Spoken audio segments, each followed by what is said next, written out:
It's George and welcome back. I know in my last video I spoke about wanting to talk about something specific in this video, but let's just say I got distracted and today's video is going to be more of a snowboarding lesson. You see, when you're snowboarding, you're on a hill and you're facing down the hill.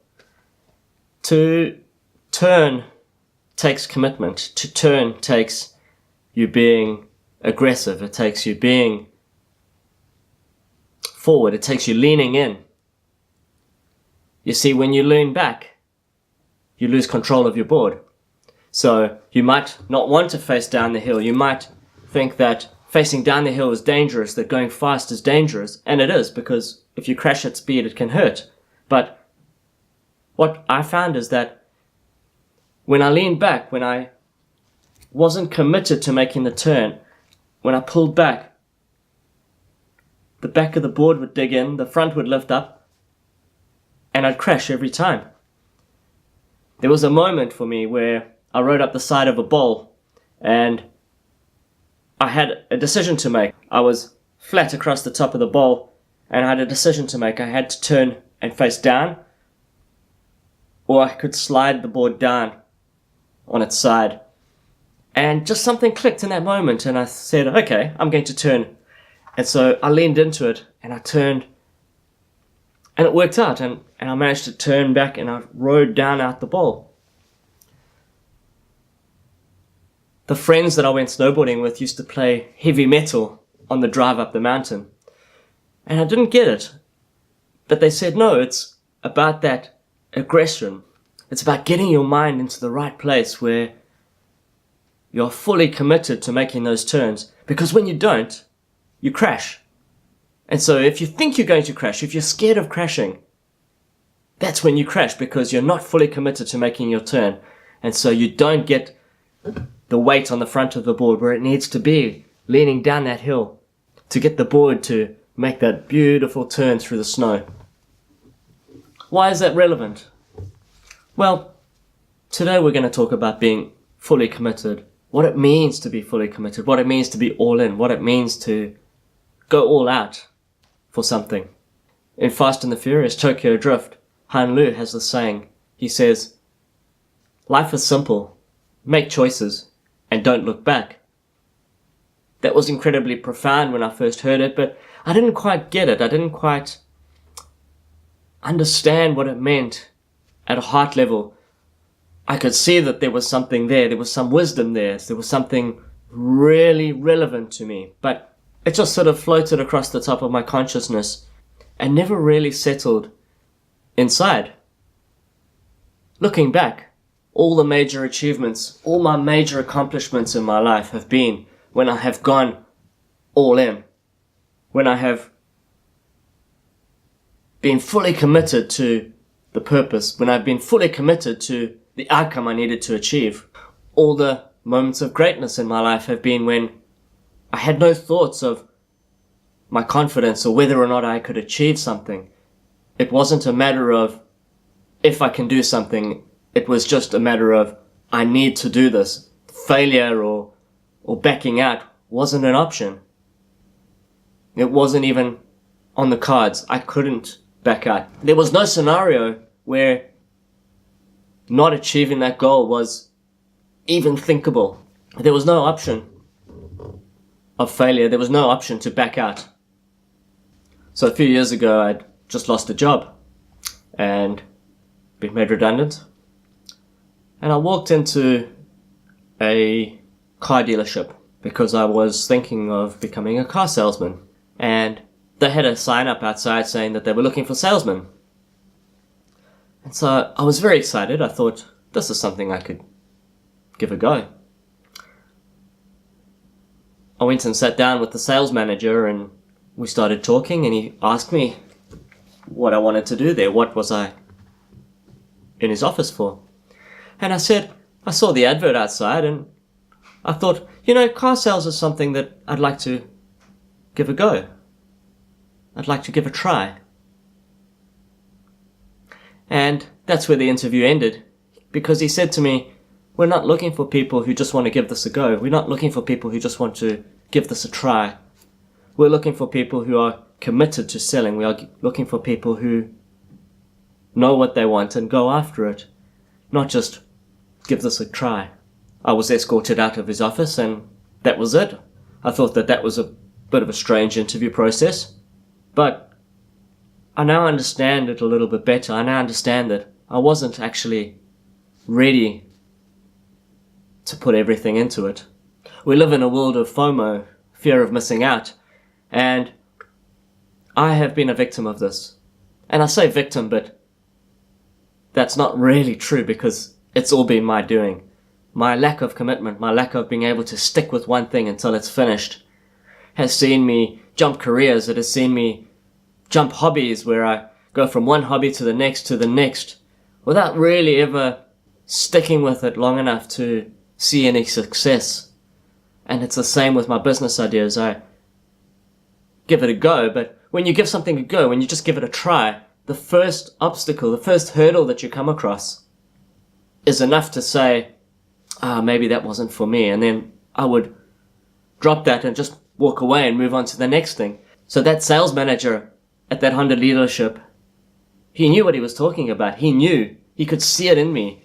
He could see in me something that I couldn't see, was that the first sign of failure, the first sign of this getting a little bit difficult, I would probably just walk away. Later on, I learned to be persistent. I learned some strength of character to be able to stick with things. And it's odd because it wasn't a lesson that I knew I was learning. I didn't know that I was learning to be persistent. I didn't know I was learning courage. I didn't know I was learning character. But what I did know was that I had to stick with my job because my work permit in New Zealand was based on me working for a particular employer in a particular role. Before that, I wouldn't last very long in a job. I'd get bored. I'd get frustrated and then just resign, just bug out. But because getting my visa revoked was unthinkable, because losing the right to live in New Zealand with my family was unthinkable, I just had to stick with it. I had to just persevere in my job, no matter how bad those days were, no matter how frustrated I felt, no matter how stuck I felt. I just had to stick with it. I just had to keep on going into work day after day after day. And that built something in me. That built that perseverance in me to just keep at something, even when I wasn't seeing success, even when I felt like a bit of a loser, when I felt like a failure, when I felt like I wasn't valued or appreciated, and I felt like my colleagues didn't understand me and my manager seemed to hate me. He didn't, but that's what it felt like at the time. But I stuck with it. I learned to just stick at what I was doing because the alternative was unthinkable. Later on in that job, I had an opportunity to project manage the installation of a major piece of equipment. And it was a really challenging project. Things had been signed off before that maybe weren't going to work for us. And as a project, it lasted quite long. And I didn't know whether or not I could get it working. But I had to make the system work. There was no option to not make it work. We had deadlines that were in place. We had people coming in. We had another business group moving into our building that needed this equipment. And without this equipment, they wouldn't be able to work. So failure to achieve that, failure to implement the system correctly was not an option. And it came down to me. The buck stopped with me. I couldn't pass it on to someone else. I had all the knowledge. I had all the responsibility. No one else knew the systems like I knew them. I had taught myself the system over those years of perseverance, and I had everything documented, and there was no one else in the business who had a grasp of the system in the same way I did. And there wasn't anyone else in the business who could implement the system because they didn't have the knowledge, they didn't have all the information that I had. That particular project was a lot of hard work, and I stuck with it, and we saw it through to the end. But walking away from it was never an option. I didn't even know that that was possible. I only learned later that there was another project manager that had got a job I applied for and I was declined, and this particular project manager he was working on a project that wasn't anywhere near as complex as what I was working on, but it got to a point where he was stressed and he just walked away from it, and he said, no, he's taking stress leave, and off he went. And I was confused. I didn't know that that was an option. I didn't know that a project manager could just walk away from a project. I didn't know that that was something that was possible.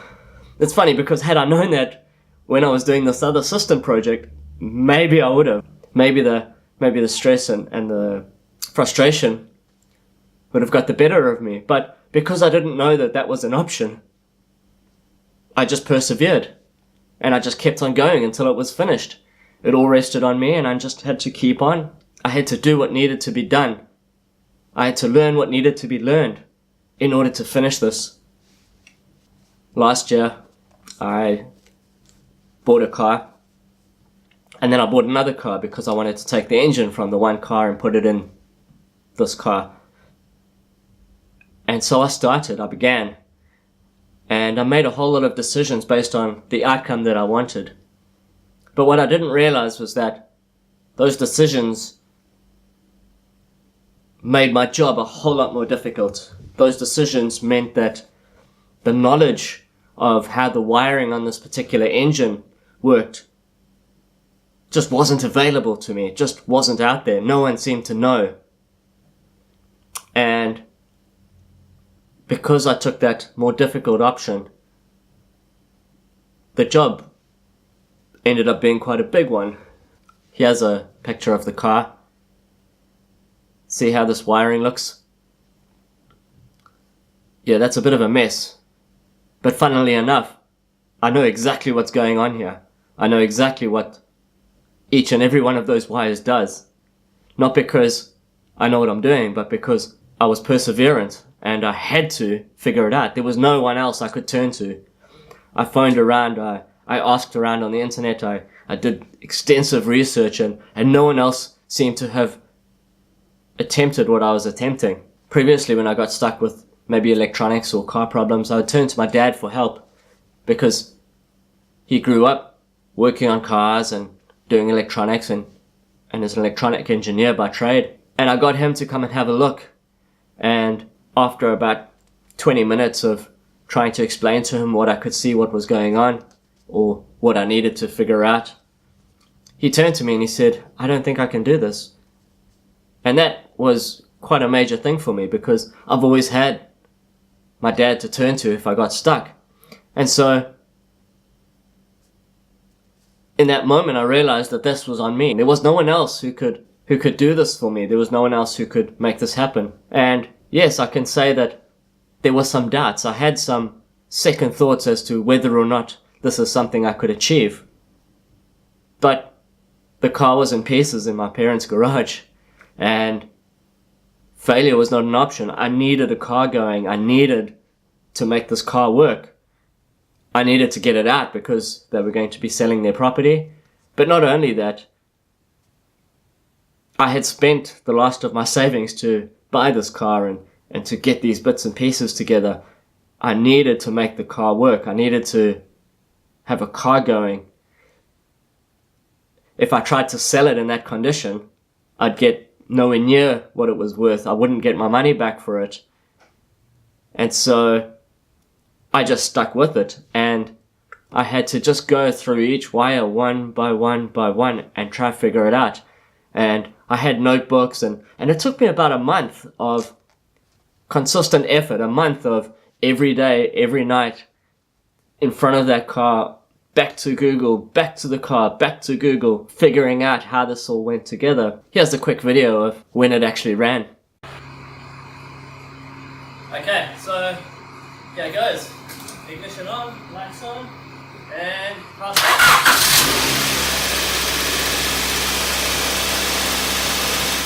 I was so excited. This was a moment for me, a moment where I had proven that if I stick with something, I can learn enough to figure it out, and I can finish it and I can get it going. A year later, and yeah, the car's still going.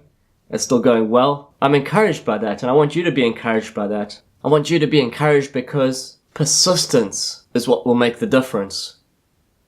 Not your talent, not your skill, not your ability, But your success and the size of your success depends on your persistence. It doesn't depend on who you know, what you can do, your abilities, your talents. No, persistence, perseverance. Just keep at it until it's done. The size of your success will be determined by the size of your persistence and how long you're willing to stick with something. It all comes down to that decision, that first decision, to do something, to go all in, to fully commit. And so I want to encourage you, don't hold back, go all in, make a choice. If you've been through my previous videos, maybe you've unlocked who you really are. Maybe you've come to terms with what you like and what you don't like. So, make a decision, make a choice, and don't look back. Thanks for watching. Once again, please hit that subscribe button, hit that like button, and share this with your friends. I'm sure they'll get something out of this.